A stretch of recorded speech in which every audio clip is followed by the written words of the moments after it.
वेदांतवादी या भक्ति वेदांत भक्ति के दिव्य ज्ञानों का वितरण निष्पक्ष भाव से करते हैं।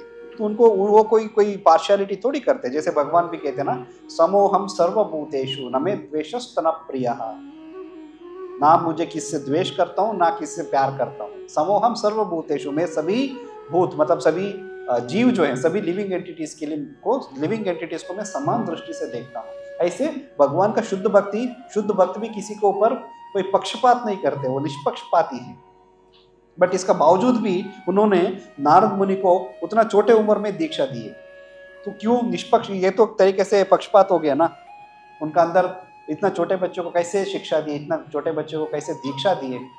क्योंकि नारद मुनि जो है उस छोटे उम्र में ही एक शिष्य में जो क्या गुण होना चाहिए, सभी गुण उनके उनमें ऑलरेडी थे। वो गुणवान थे, सभी गुणों को उन्होंने ऑलरेडी डेवलप कर लिया था।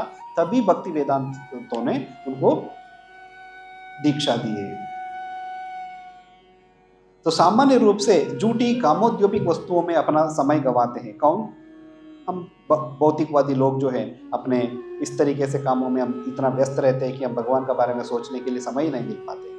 इनका कार्य है अज्ञानी जनता को भगवान का साथ बोले हुए संबंध में पुनः स्थापित करना। ऐसे प्रयास से विस्मुस जीव भी आध्यात्मिक जीवन का बोध हो जाते हैं और इस प्रकार भक्ति वेदांतों द्वारा प्रेरित सामान्य लोग धीरे धीरे दिव्य अनुभूति के पथ पर अग्रसर होने लगते हैं।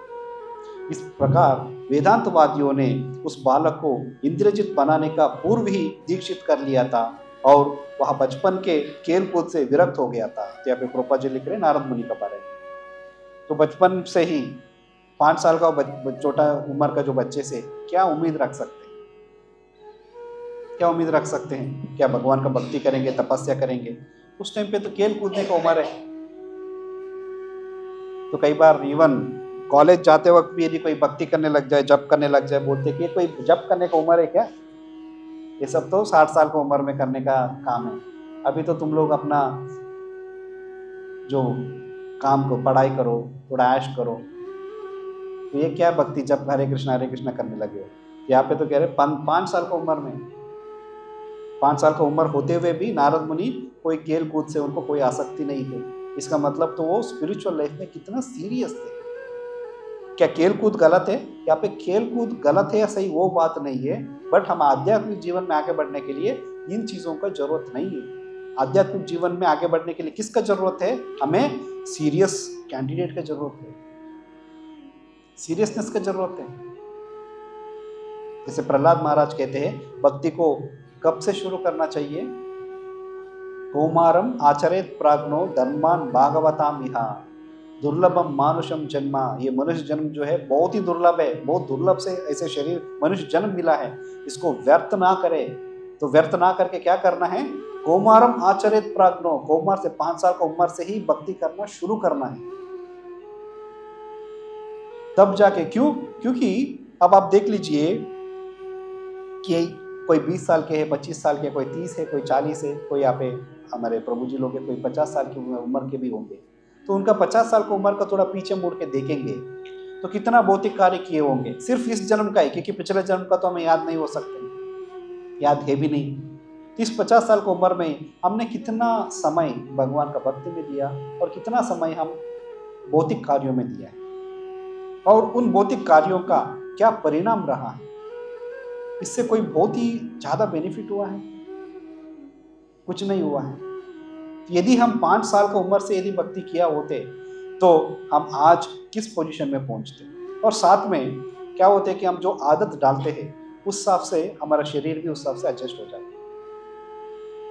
कहा जाता है कि यदि आप कोई पर्टिकुलर डायरेक्शन से चलने लगते हैं तो पूरा शरीर का जो अंग है, नर्वस सिस्टम में, बोन्स है, हड्डियां हैं, सब उसी हिसाब से डेवलपमेंट होना शुरू करते हैं। यदि कई दिन तक आपने अपना कोई भी इंद्रियों को यदि इस्तेमाल नहीं किया, यदि बैठे रहेंगे तो पूरा पाँव का हिस्सा, उसका जो नर्वस सिस्टम है कोलैप्स हो जाएगा, खराब हो जाएगा। तो हम हमारे आदतों से मजबूर बोलते हैं ना।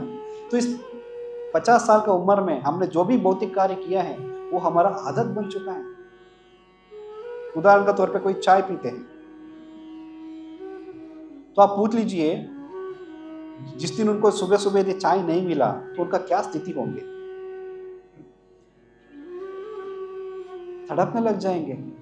न्यूज़पेपर, जब उठ के उनको न्यूज़पेपर नहीं मिलते, कई बार साल में कुछ त्योहारों का दिन, कुछ ऐसे महत्वपूर्ण दिनों का टाइम समय पे न्यूज़पेपर नहीं आते हैं, तो पिछले दिन का एक दिन पहले का न्यूज़पेपर लेके पढ़ने लगते हैं, क्योंकि अदरवाइज उनको दिन शुरू नहीं होते हैं, किसी को फ्रेश नहीं हो सकते हैं। देयर आर पीपल, जब तक वो बीड़ी सिगरेट नहीं पिएंगे तब तक वो बाथरूम नहीं जा सकते। तो क्यों? क्योंकि हमने शरीर, क्या इसका मतलब हर किसी को ऐसे होता है? नहीं होते हैं। हमने अपने शरीरों को ऐसे गलत आदतों में डाल चुके हैं। तो क्यों भगवत भक्ति बचपन से करना चाहिए? इसी के लिए, ताकि ऐसे कोई भी गलत आदतें हम बचपन से अपना शरीर को आदत ना डालें। अभी हमने इतना सालों में जो आदत डाले हैं, सबसे पहले तो उन आदतों से बाहर आना, तो उन आदतों से बाहर आने का बाद में फिर भक्ति का पथ चालू करना। इसी के लिए चैतन्य महाप्रभु कहते हैं कि हरे कृष्ण महामंत्र का जप करते वक्त कोई भी नियम नहीं है। क्यों नियम नहीं है? क्योंकि आप चाय भी पी रहे हो, कोई बात नहीं, जप करो। आप यदि मांसाहार भी कर रहे हो, कोई बात नहीं, साथ साथ जप करो। कोई भी ऐसे वैदिक मंत्र जो है, जैसे गायत्री मंत्र है, तो गायत्री मंत्र ऐसे आप नहीं जप सकते, उसका एक नियम है। जो ब्राह्मण है, जिनको उपवीत मिला है, जो सेकंड इनिशिएशन मिला हो, वो भी साफ सुथरा नहा धो के मंदिर, भगवान का सामने मंदिर में बैठ के, उसके लिए कपड़े का शुद्ध कपड़ा पहन के तब करना होता है। उसका एक समय भी है। बट हरे कृष्ण मंत्र के लिए ऐसे क्यों नहीं? क्योंकि कलयुग में बहुत ही मुश्किल है। हमने इतना सारे गलत आदत डाले हैं, या तो सबसे पहले गलत आदत से छूट के फिर जप करना शुरू करें, वो तो बहुत मुश्किल है। तो हमारे लिए हरे कृष्ण मंत्र जब जप करना शुरू करते हैं ना, तो तब गलत आदतें अपने आप छूट जाते हैं। इसके लिए तो कहते हैं हरे भक्ति मार्ग पे हरे कृष्ण मंत्र या जो जप करने का विधि जो है, वो विधि भी वही है, परिणाम भी वही है। क्या मतलब है इसका? विधि क्या है? भक्ति में आगे बढ़ना है तो क्या विधि पालन करना है? जप करना है। और भक्ति, फिर जप करने से क्या परिणाम मिलेगा? भक्ति में आगे बढ़ेंगे, और भक्ति में आगे बढ़ के क्या करेंगे? और अच्छे से जप करेंगे। इसी के लिए विधि और परिणाम दोनों एक ही है। The means and the result both are same, which is chanting of Hare Krishna mantra. So Narad मुनि इतना अच्छे गुणों का संपन्न थे कि उसको देखते हुए वो भक्ति वेदांतों ने उनको दीक्षा दिया। तो यहाँ पे प्रभुपाद जी बहुत जरूरी एक इंस्ट्रक्शन देते हैं गृहस्थों के लिए, कैसे जीवन हमें बिताना चाहिए।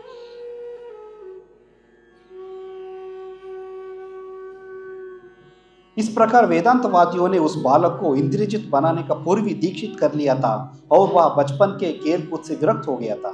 किंतु दीक्षा का पूर्व वो बालक आध्यात्मिक अनुशासित हो चुका था। दीक्षा क्यों मिले? क्योंकि दीक्षा का पूर्व ही वो आध्यात्मिक अनुशासित हो चुका था।